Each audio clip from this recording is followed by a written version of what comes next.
Continuamos con el desarrollo del módulo negociación y resolución de conflictos. Ahora bien, veamos cuáles son lo que se denominan los mecanismos alternativos de resolución de conflictos. No siempre es posible solucionar de manera ordinaria o lo que se llama recurriendo a la justicia ordinaria, por ejemplo, una pretensión de una comunidad campesina, de una comunidad nativa o de un distrito para la ejecución de una obra. Entonces tenemos que recurrir a otros mecanismos que son lo que se llama mecanismos no convencionales. Y entre ellos tenemos la negociación, la conciliación, la mediación y el arbitraje. Un tema importante dentro de lo que es manejo de conflicto viene a ser la negociación. Es decir, aquella forma a través de la cual van a ser, llámese la comunidad, llámese el Estado, llámense dos personas, dos grupos humanos, dos familias, las que pueden buscar una solución de manera directa a la situación de conflicto que se ha generado. Pero esta negociación requiere un proceso de interacción entre las partes involucradas, como reitero, pueden ser comunidades, puede ser una comunidad y el Estado.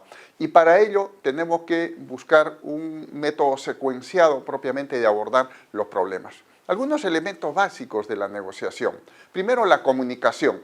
No puede haber negociación si es que no hay comunicación, es decir, un reclamo, una demanda, una pretensión. Primer tema. Segundo, toda negociación requiere un nivel de persuasión, es decir, de convencer, de tratar de convencer a la otra parte de que mi demanda es, por ejemplo, una demanda justa, razonable, posible de ser atendida, ¿no? En la negociación lo que atendemos es a resolver diferencias que existen entre una demanda de una población, de un sector, puede ser también de un Estado, y la demanda de otro Estado. Hablemos. Conflictos que se presentan, por ejemplo, entre dos estados, Perú y Chile. Tuvimos hace algunos años un conflicto por una zona de mar, ¿no? Que debió ser resuelto a través de un mecanismo de solución. Ahora bien, está orientado a un resultado no formal. Ocurre lo siguiente, la negociación no pasa por mecanismos formales que el Estado establezca, sino básicamente son formas a través de las cuales los grupos en conflicto van a buscar de manera libre y de manera directa la solución y abordar aquellos temas que señalan las diferencias que puedan tener y una actitud de cooperación que tiene que existir entre las partes. Ahora bien, la negociación es todo un proceso que no se inicia cuando las partes se sientan en una mesa a negociar, no. Hay que preparar la negociación, requiere conocer los antecedentes, por ejemplo, los antecedentes de los actores que van a intervenir en la negociación. Muchas veces se suele identificar quiénes son buenos negociadores. Un buen negociador es aquel que tiene, primero, capacidad como para poder escuchar, segundo, capacidad para poder formular propuestas o fórmulas o alternativas de solución. Pero en el proceso vamos a ver que pueden incidir muchos temas.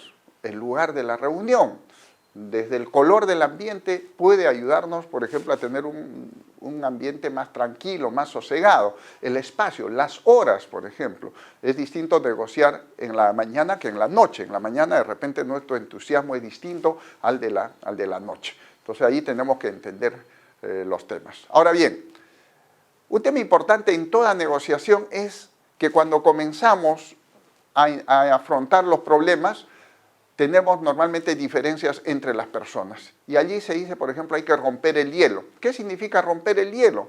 Es decir, tratar de quebrar esa situación de tensión que existe entre las partes en conflicto.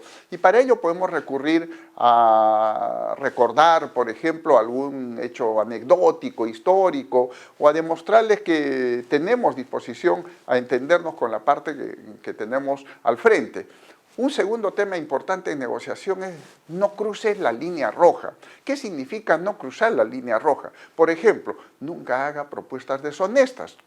Es decir, si yo voy a una negociación representando a un grupo humano, no puedo ir, pues, por ejemplo, con amenazas, no puedo ir, por ejemplo, ofreciendo un soborno, una coima. Eso es cruzar la línea roja. Ahí tenemos que ser muy cautelosos, es decir, en la negociación tenemos que entender que hay límites. Un tema importante es, hay que ponerse en los zapatos del otro. ¿Eso qué significa? Que yo tengo que, cuando hago una propuesta, tengo que entender cómo yo recibiría la propuesta si es que me la hiciera la parte contraria. Hay veces podemos hacer propuestas que son exageradas, desmesuradas, desproporcionadas, abusivas. Y entonces es bueno ponerse en los zapatos del otro. Es decir, ¿usted cómo se sentiría si es que yo le hiciera la propuesta que usted me está haciendo? Eso significa ponerse en los zapatos del otro. En negociación no hay que ser duro con las personas, hay que ser suave con las personas, duro con los problemas. Es decir, ¿cuáles son aquellos temas que han generado la situación conflictiva? No hay que amenazar a las personas, no, hay que ser, reitero, suave con las personas, duro con los problemas. Algo que es importante, hay que buscar alternativas. Muchas veces nos cerramos a una sola propuesta, minería, no minería. Y más allá de minería o no minería, que son una negociación por posiciones, hay que identificar cuáles son los intereses que puedan tener las partes en conflicto. Porque si se trata, por ejemplo, de oponerse a un proyecto minero, hay que entender cuál es el principal problema de la oposición. ¿Falta agua?